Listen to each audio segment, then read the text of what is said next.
Welcome to the Versa Business Tips Podcast. I'm your host, founder, and CEO of Versa Business Systems, Shaheen Mazloom. Our guest today is an expert when it comes to hiring, staffing companies, especially those blue-collar companies that really need that help. Dave Macdonald, thanks for joining us today, man. I'm looking forward to talking to you today. Hey, Shaheen, thanks for having me, man. Great to be here. Absolutely. So for those out there that don't know who you are, tell us a little bit about what your company does and your expertise. Sure, we're the Better Together group. We help companies find employees that make them successful. We like to talk to companies about helping them create profitability and productivity through people. I love that. I love that. So, hiring has been one of my strong suits. I don't know if it's because I'm lucky or what, but I've mostly hired salespeople throughout my career, and Sure.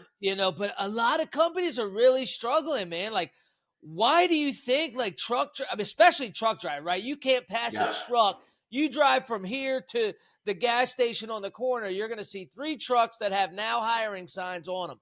Why is Sure. that? Like, why are people struggling to hire the right people, to drive their trucks, to build their decks, to, whatever they're trying to do for their company? Sure. What are people struggling with? Well, truck drivers have a particular problem, and I'm happy to get into that. But generally, the reason why companies struggle to hire employees is in that blue collar sector is because they don't know how to do it, Okay. and they, despite what they all say about their cultural environment and about how employees make us great and all of that, it's BS, and they don't actually treat the employees well, and they just don't respect the work that happens on the floor. What happens is executives get so far separated from what made them successful that they don't no longer respect the people that help them get everything done every day. And so one of the companies that I own is called Essential Staffing. And the premise behind Essential Staffing was helping companies hire the people that are essential to their business, not the executives, CEOs, Right. presidents like you and me. You can go without that guy in the president's office or the CEO's office for weeks or months at a time. That's Yeah. not that's not the most important person in the organization. Right. That guy's a schmo. But the guys that are actually shipping the boxes out, or the gal or guy who's creating the invoices or collecting the money, those are Yeah. the essential people. The people Yeah. doing the work every day that's really important. And what's unfortunately happened is so many of those people are disrespected or just not really considered by the mucky mucks who are making the dough, and they're taking advantage of the Yeah. the oppressed people. Now, do you think that's just an ego thing, or is it like, hey, we've gotten so big that it's been so long since I was, the guy that was on the ground floor, and now I'm up here in the tower. I'm just so far removed that I don't even know what's going on down there. I don't know what I don't know, and I can't Right. remember what I used to know. And so the reality is there's time and experience takes you away from the things that you did to be successful.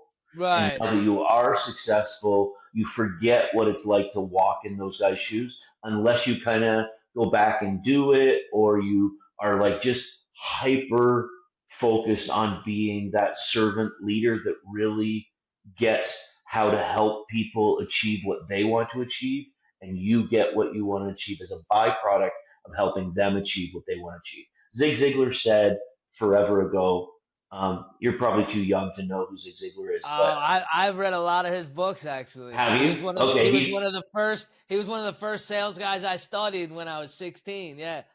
man, I drove around in the 90s, popping cassettes in and out of my Mazda MX-6, listening to all the Zig Ziglar stuff. But he said, if you help enough other people get what they want in life, you'll have everything that you need. And that's really 100%. a lot of what I try to do. And I think that people forget that as they get away from the harder Yeah. spots in life. And one of the things is important is just to remind you where you've come from. And Yeah. so, I think that I was talking to someone earlier today just about the value of immigrant workers, like working with people who have made a conscious decision to leave the country where their whole life is. How good or bad that is doesn't really matter. Right. For safety and what you know, and Yeah. What to you move know, across the what your planet, family has known forever. right? Right. But to pick up and move across the planet Yeah. and My find and family did that. establish your family did that. Yeah, I mean, from Like, England, like there was nothing bad going on in England, but like, yeah, my dad made a scary but decision to go from anything and everything he'd ever known, anything and everything my mom and generation upon generation had ever known to move to this country, right? like And that takes a what a certain risk type of taker. person. Yeah. What a risk taker. How much grit did he have? Like, what kind Yeah. of a strong character person chooses to do that? And so, if you can Yep. find people that have made that choice and give them a skill or take skills that they're transferring, but help them with the language barriers that they have, or like help them be the overcomer that they want to be, they'll be Yeah. indebted to you forever and they'll be great employees. Oh That's yeah. just Oh one, yeah. that's just one thing. Yeah, for sure, man. So like one thing that I've always tried to tell people is getting back to the basics, right? Like every coach, if something isn't working, something's, not quite right, every coach will tell you, get back to the basics, get back to the basics, get back to the basics. Now, other than getting back to the basics and these companies that have just gotten too big and the guys at the top have gotten too far removed from the guys at the bottom, what else can they do to really start to turn this around? Because as a business owner, if the culture isn't right because you're spending more time hiring and training than anything else, you're losing employees constantly. You can't keep people. You can't hire good people. You can't find people. When you're struggling with that, there's a lot of other problems going on. So other than getting back to the basics, what are some other things businesses can do to fix that problem? Well, it starts with culture. Like, who was it that said Culture eats. culture eats strategy for breakfast? Yeah. Okay, I got lots of great strategies. I got lots of great ideas, but culture is everything. And so in Yep. our organization and what we try to do for other companies, we have two kind of algorithms that not algorithms, but mnemonic devices that we use. We have a WTF philosophy, okay, and you might know what WTF stands for. WTF stands for work hard, tell the truth, and finish the job. That's my WTF. I'm working on hashtag redeem the WTF. I And love so that. it doesn't need to be what it says today in society or in pop culture, but Yeah. work hard, tell the truth, finish the job. Shoot me a note and I'll get you a t-shirt. But WTF is really my life's work. It's, I grew up on a farm as a kid, a So did hobby I. farm. My dad was a school teacher, but we had 20 head of cattle that we raised as a hobby farm, and I had a chicken coop, and we cut wood to heat the furnace all winter, and we had a maple syrup farm. Right. My first entrepreneurial experience was running our family maple syrup farm. Being from Canada, that's only just appropriate. Yeah, Um, for sure. but but work hard was super important to me. I saw my dad do it every day. Go out and work a full day, come home and work some more. Um, and my grandmother said to my wife, my now wife, we've been married 33 years.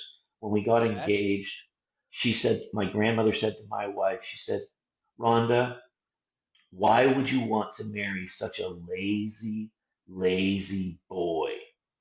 And I've been fighting my whole life to overcome that. Right. Grandma didn't mean it in the nicest way, and she didn't mean it in the worst way. But it's inspired me my whole life, and Yeah. so I thank her for saying stuff like Oh, that. for sure. Like most teenage kids, I slept till noon some days, and there were some Saturdays when she wanted me to be chucking hay bales instead of snoring logs or just sleeping in bed and being lazy watching TV. So that's inspired me to be a hard worker, and I really value hard work. I value Yeah. hard work over smart work, and I Yep. know that working smarter not harder is popular. But I'm just telling you, in the blue collar fields, in the type of even in the staffing industry where I work, I mean, and working. honestly, let's call it what it is. Working smart and hard. You got to do both. You can't just work smart, because if you don't work hard, working smart does you no good at all, because you're not Right? going to do enough. You're not going to take enough Yeah. action. Yeah, I'm gonna work smart for 2 hours a day and get nothing Yeah, done. you're So right. so working hard is super valuable to me, and my grandmother instilled that in me with that, and my dad displayed that to me, and so I've just always seen the value of working hard. So Yeah. that was super important for me to give to my kids, super important for me to create in the culture that we work in our business. Um, and then telling the truth is really important. Shane, you The said most, earlier the that you most were important. a salesperson, and you've hired lots of salespeople, and you have a sales organization. Our I grew up, got married at 20 years old. Wow. I couldn't drink yet, but I could get married. I don't know that that's smart, but um, that's a whole different subject matter. So I started in sales. I was a telemarketer. I sold replacement windows. I sold vacuums. I sold like all the stuff you don't want to sell. I didn't sell encyclopedias, but pretty much every other piece of crap you could sell, I sold. Right. And in those sales environments, there was lots of people that were encouraging me to lie. Yeah. Like Oh the yeah. the sales manager, the leadership in the organization is like, hey man, like whatever you got to do to close that sale, okay? Like you tell them that it does this, and like just get the sale, get the sale, get the sale, get the sale, get the sale, get the sale. That's what it was in the 80s and 90s. Dude, Um, that's what it was when I was going from sales job to sales job. As soon as they started telling me to lie, I'm on to the next job. Good for you. I wasn't so smart. I had a young family. My boys were born when I was Yeah, 24 years totally get it. old. I got twin boys. I started out really quick in life with a lot of responsibility. And so about 26 or 27, I had a crisis of conscience where I just like, there's only two types of people in the world. There's liars and there's Yeah, truth tellers. yeah. And only you know what you are. And I'll know what you are 6 months from today, but right now, only you know what you are. And so Mhm. I could take you to the spot, at the church where I was sitting when I had that crisis of conscience. And so I wrote down, I'm going to be a truth teller. And so when we started our business, it was super important to me that we be truth tellers. Because I worked for a competitor for a while as I was learning the business, and they would commonly say, "Oh, Bill can't make it to work. He's got a flat tire." Well, they knew Bill was in bed, Right. and it was just kind of like anything to keep the order going. And Yeah. I was committed to with my clients always telling them the truth. I say, "Hey, Yeah. Bill's in See, bed I'm this I'm morning." the same. I'm the same way with my employees. Like when I first started my company, I had a partner who basically just had the money, but he had a lot of business experience, and so I would ask him advice at times. And he's like, dude, why do you tell your employees so much? Why do you tell them the truth about how much we make? I'm like, because they make a percentage of it. He's like, yeah, but why don't we just take some down a bit? I'm like, because that's not being Wrong. honest. Like, what are you talking about, bro? Like, as soon as you get caught in a lie, you lose all credibility. You Yeah. lose it all. Like, if Yeah. nothing else, like, all you have is your word. As soon as anybody thinks your word doesn't mean anything, your value goes to zero. That's right. That's right. To zero. Preach it. Yeah. You're absolutely It's right. it's You're crazy. absolutely right. So tell the truth became really important to me. So that's W, that's T, and then finishing the job. Like I'm your typical ADD Gen X kid. I can't finish nothing. Okay, I am great at starting things. I am awful at finishing things. And so when we started the business, my wife and I are like, well, like, what's going to be the measure of success in this business? Well, we're going to work hard to do it. We're going to tell the truth every time. But you know what, Dave? You got to figure out how to friggin' finish something. You got to actually complete the communication cycle so that there's great clarity around what's happening. You got to finish the job on every job. And so what we did is we wrote it on the wall. And then every time I hire somebody, I tell them this exact story. And it's like, I I need love you to that. be my finisher because I Yeah. can't do it. I don't have it in me. Okay, that's not the way I'm wired as a human. But lots of people have great closure skills. Lots of people are all about that finesse of finishing the task to just perfection. I love to hire me some people that have OCD. Like I just love those guys because they balance my ADD, and together we have Right. superpower. Yeah. Wonder Yep. Twins activate. You probably don't remember that. That's way too old for you. But it's really about putting good people together and making a great team, and that's what WTF does for culture.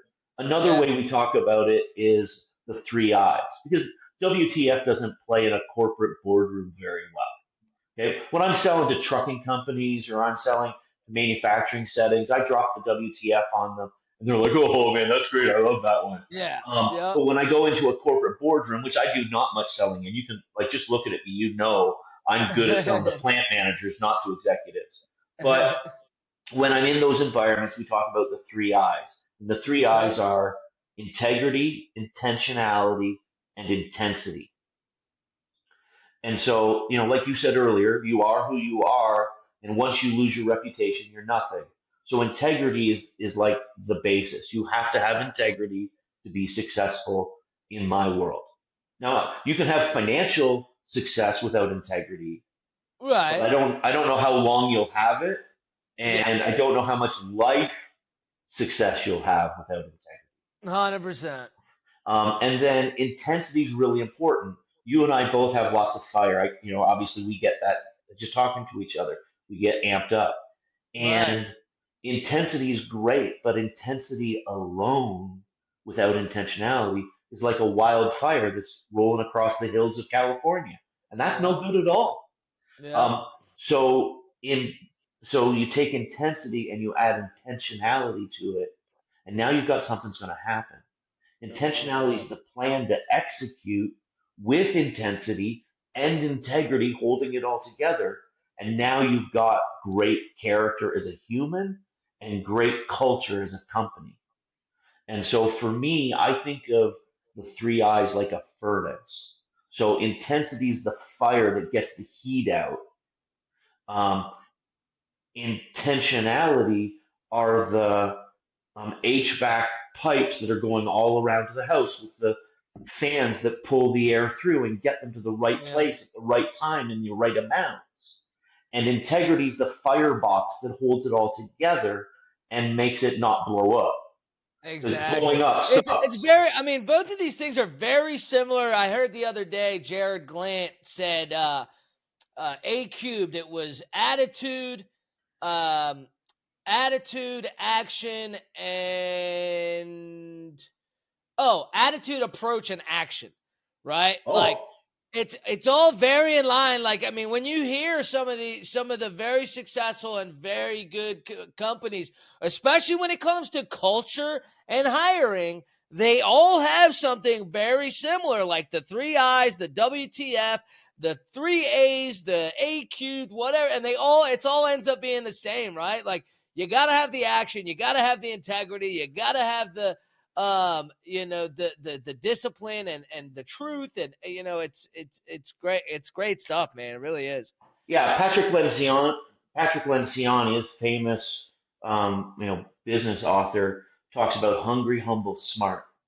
Right. They got to have a hunger. They got to have a drive. They got to be humble. They got to be like not necessarily meek, but they got to be kind and understanding, and they got to know their role and their place and their time. And they got to be Yep. people smart. They got to be able to communicate and deal with conflict well and stuff like that. Um, the guy behind Gino Wickman, the guy behind the Entrepreneur's Operating System (EOS). Yeah. Yeah. Um, Yeah. I can't think of the name of his book right now. Traction. Mm-hmm. He talks about gets it, wants it, has capacity. I've And I think actually that got it on. I've got it on you got my it right there on counter your right bookshelf. here. Nice. Yeah. We're working on implementing. traction in our business right now, and I'm the visionary, and my daughter is our implementer. I like to use the word executioner. I Um, love it. so not everybody likes the connotation to executioner, but I think it's fantastic. It's like, man, you get Kill it. stuff done. Kill it, Dave. You're You just kill killing it. it. So, but yeah, I think that those types of pithy statements that have multiple components to it Yeah. build great culture. And you don't need to have my culture; you need to have your culture. And Yeah. you don't need to have Patrick's; you need to have yours. But you need Yeah. to know what's important to you, and you need to build it into your hiring process. Well, you gotta know what it is, and everybody needs to know what it is, right? Like I've seen, like I've been in, at conferences or whatever, and you ask the business owner, well, what's your culture? Oh, we got a great culture. We have a good time, but they can't really tell you what it is, right? And then you Yeah. ask the employee, well, what's the culture? Yeah, we have a good culture. Like we get along. Like that's not culture. And we got Triscuits in the break room, and like they give us cans of pop from time to time, and Right, like free we do free a pizza water. party here and there. We get pizza party here and there. It's That's like, not come culture. on, it's not That's not culture. culture. If it's It's not not. intentional, if it's not practiced, if it's Yeah, not part of your life and really part of the fabric of who you are. yeah, So that's one of the challenges. Like when I hear big corporate entities talking about culture, I always get like, how do they really get culture in big corporate settings where there's not a real owner in place, where it's the fabric of their being that they're pouring out over the people. When I think about the businesses with the most culture, I think about businesses where it's the life breath of the owner to be talking about these things yeah, and living these things out. Now, there's great companies out there like, Southwest had great culture for a long time, and there's yeah. lots of other good examples of it. But in a big corporate entity, it's a very difficult thing to pull off. Right. You've gotta start it from. It's got to be from the start. You can't. It's very hard once you get a certain size. It's very tough to implement and create culture within your company when you're a certain size. Like you gotta start it from the very beginning. When Well, I it's a started my company, I was focused on the culture. I'm like, I know I need a ton of employees. I'm gonna end up having a ton of employees. I gotta focus on what is our culture gonna be? What are we gonna be about? And it was very important for me to, like you said, it's part of their life, right? Like it's not work life, this is their life, this is their culture, this is their being, this is who they are, and they can implement the things that they learn at work or in life or whatever, and it's all part of them, right? Yeah, They don't differentiate like this is work and this is family, right? Like we do company trips as a team, and we talk, yeah, we have a whole team, we have a team meeting 3 times a week. sure, We're constantly talking and spitballing ideas, and hey, what do you need from me? Or, hey, here's what I need from you. And, what's going well? What is it? What do you need more? We're constantly conversating, but you've been doing this for 20 years. Has yeah, anything changed really in the last 20 years as far as what a company needs to be doing as far as culture and how to attract top talent and keep top talent? sure. So, if you would allow me to say this, and I know that this is a little crazy, but I would say that everything has changed and nothing has changed. Okay. So, the nothing part is you have to value people. Right. That's You always have been to a you have to value people. If you're not, like, I really believe in servant leadership, and it's not the only leadership style. We actually have a course that we do on the different types of leadership style that, if somebody sent me an email, I'd give them access to it. It's a cool little thing that we're doing. But I think that you have to value people, and so that's never changed. You have to, you know, and excuse me for the reference, but like Scripture would talk about, like the Bible would talk about, not being a respecter of persons, not preferring, the executive over the right. middle Treat manager over the treat street level the guy. treat the janitor versus, yeah, yeah.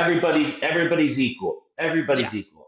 And Yeah. so, but I don't know why that's Well, such a problem. everybody's Why is that everybody's such a just problem? Well, But everybody is it's just as important, right? It's like a machine.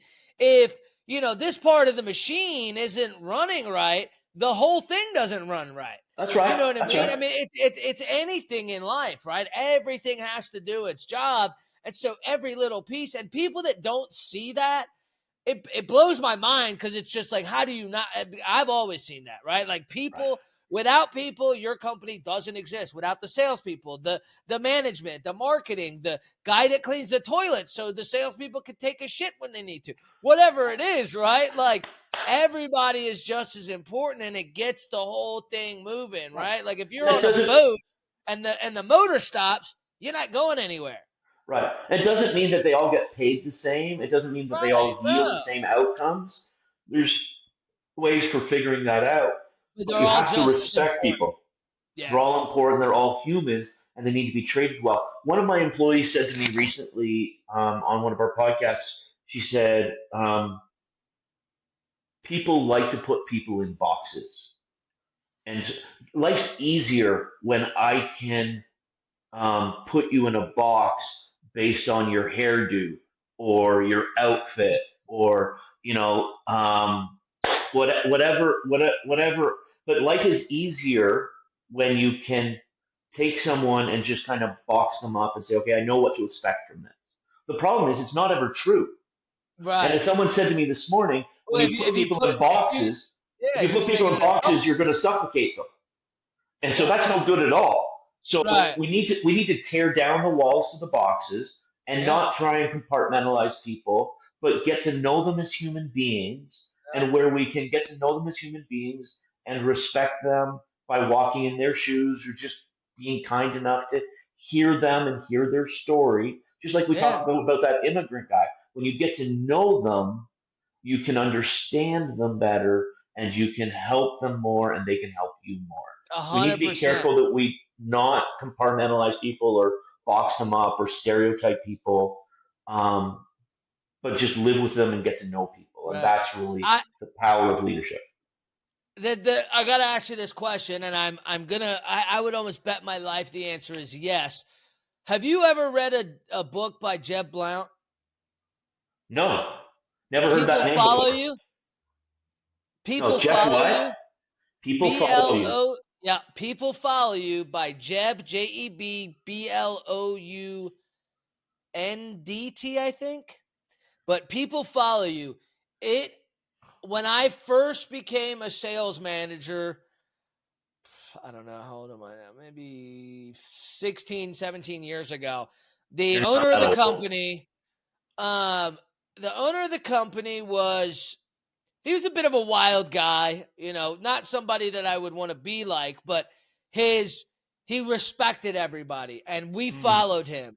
We followed him when it came to work. Like the guy knew his stuff. The guy could sell. He was a beast. Personal life not so much, but so yeah. he gave me this book. People follow you, and I thought I knew something about management before I read that book, and I realized when I read it, I knew absolutely nothing. And it has really made me one of the best hiring machines, and it's really made my my attribute of being a good recruiter.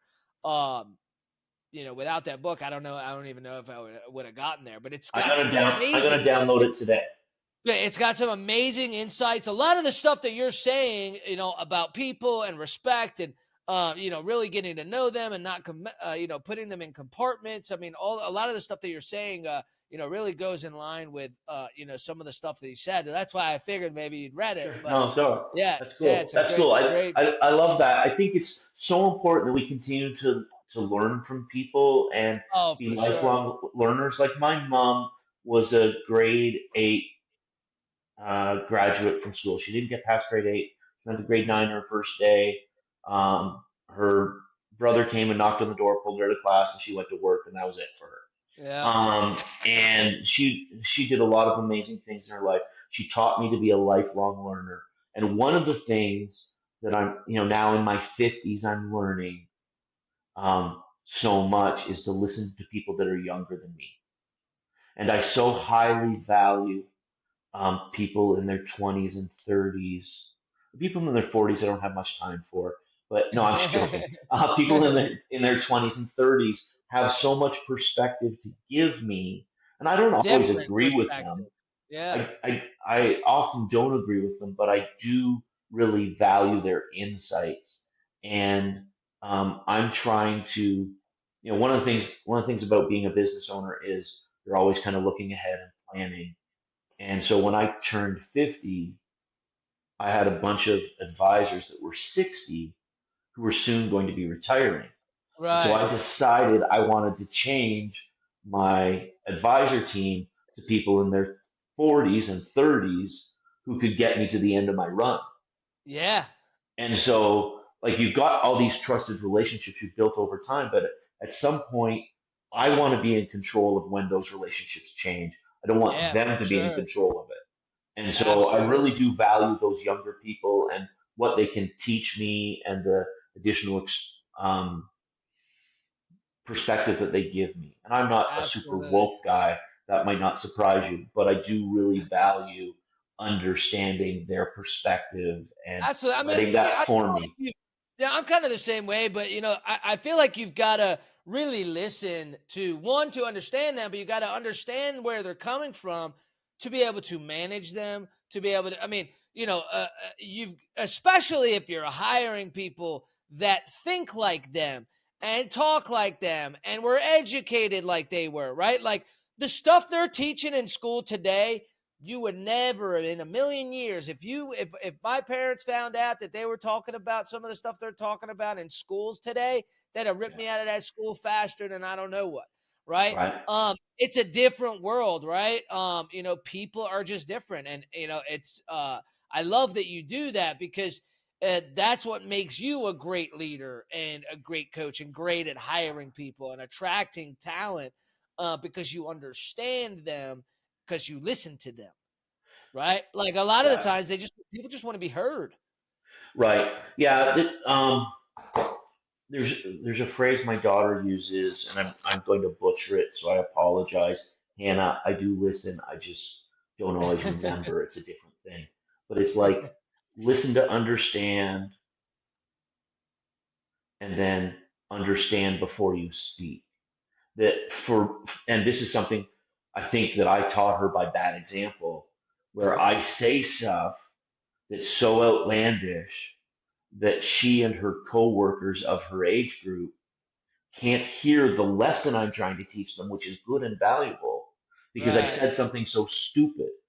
And so, like she's been working in our business now well, she's been working in our business since she was a child, but like really involved for the last probably 5 or 6 years.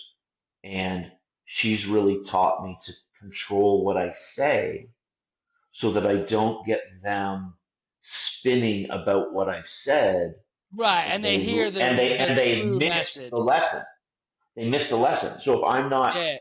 yeah, so that's a super important thing. Just be Yeah. careful of how you present yourself. And so like old dudes say stupid things. We like make inappropriate jokes and we Right. say stupid things. And when we Right. do that, They it's so focus on that and off-putting, they miss the lesson. Yep. right? And so how can Yep. they learn? Yep. And so that's just been a super important thing for me to take from her. Absolutely. Great point. So, Dave, a lot of our guests, they'll have something special for our listeners and our viewers. What do you have for them today besides the amazing knowledge you've dropped on us about hiring, culture? I mean, those, if people don't do anything, they should at least be able to go out there and hire two, quality people and Sure. hopefully keep a lot more of their employees by getting that culture in check. So, I appreciate all the wisdom today. Oh, thank you. I really appreciate this opportunity. What I would encourage people to do is check out um, a website, x2z.org. That's our website, x2z.org. It's conversations Is between my that the daughter. number two or the No, word two? T-O. Cool. So Got it. I'll make sure I'll put it in the X-T-O. description. Yeah, xtoz.org. And that's a conversational spot between Hannah, my daughter, and myself, where she's dropping knowledge on me or I'm dropping knowledge on her, and we're kind of figuring out this generational thing that's going on in our workplaces.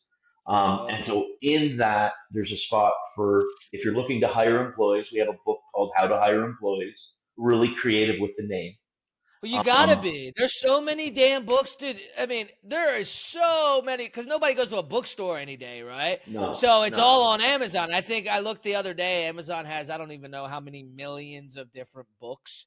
right. So you gotta name it what it is. Otherwise, Yeah, nobody's gonna find yeah. it. So how to hire employees is for employers, and then if you've got people that are listening, they're looking to get a job. There's a how to get a job, How to get a and job. so check Love check that out and follow us, and check us out on YouTube. We've got a bunch of it. content Definitely. up there, and yeah, I just really appreciate the opportunity to hang with you, man. Absolutely. I appreciate you having you on. Love to talk to you more. See how we can help each other in our businesses. And Right. I'll make sure to put all your links in the description along with xtoz.org so they can grab those books and get some of that Generation Z or whatever they're called Yeah. knowledge. Well, it's what, there's just so much knowledge out there from these younger generation, and Yeah. so many guys like myself and a little bit older guys that are getting to the end of the game just don't understand how to engage Well, them and they how to they keep them. they also have shut it off because there's so much in the media about this new generation, this young generation that um a lot of people have kind of stopped listening to the young generation from what I can see. And oh, they're too lazy, they're too dumb, they're too crazy with their pronouns and they're, you know what I mean? Like I hear this all the time. Yeah, So I would encourage anybody that doesn't understand that generation to really check out your website. I'm going to do the same. cool. I find myself in that battle. I think a lot of people do.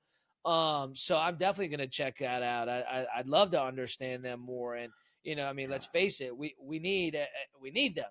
I mean, they're going to be the ones running this world in the next 20 years. So Oh, in ten years they're going to yeah, dominate, exactly, and so exactly. the reality is that we're dependent on them for our future. Yeah, And interestingly, the Gen Z is much more motivated, much more loyal than the millennial generation. And yeah, so it's just a different thing. But one of the things that I'm kind of starting to figure out, and I'd be interested in your perspective on this, is I think that every 50-year-old hates the 20-year-olds because we don't have the stamina that we had at 20. We've got a lot of knowledge, but we don't have. So, like, I hate their music because it's bad. But when I was 20, the 50-year-olds hated my music. And that's yeah, just and really what it is it's adults who have kids in that group that are frustrated with their kids, and they yeah. allow their frustration with their A kids kid to to put overflow it on the on. whole generation. And Yep, that goes back like to you our said, previous. exactly, putting them in compartments. Yep. Right? So you bundle everybody up into the compartment and you suffocate them by doing it. Whereas you got to Yeah, listen to them, build relationships, and that would be the one takeaway. Just listen to people and build relationships with people and meet them where yep. they're at. Absolutely, absolutely. Fire, Dave. I appreciate you hopping on today. You have yourself a great night. I can't wait to talk to you again soon. Shane, thanks so much.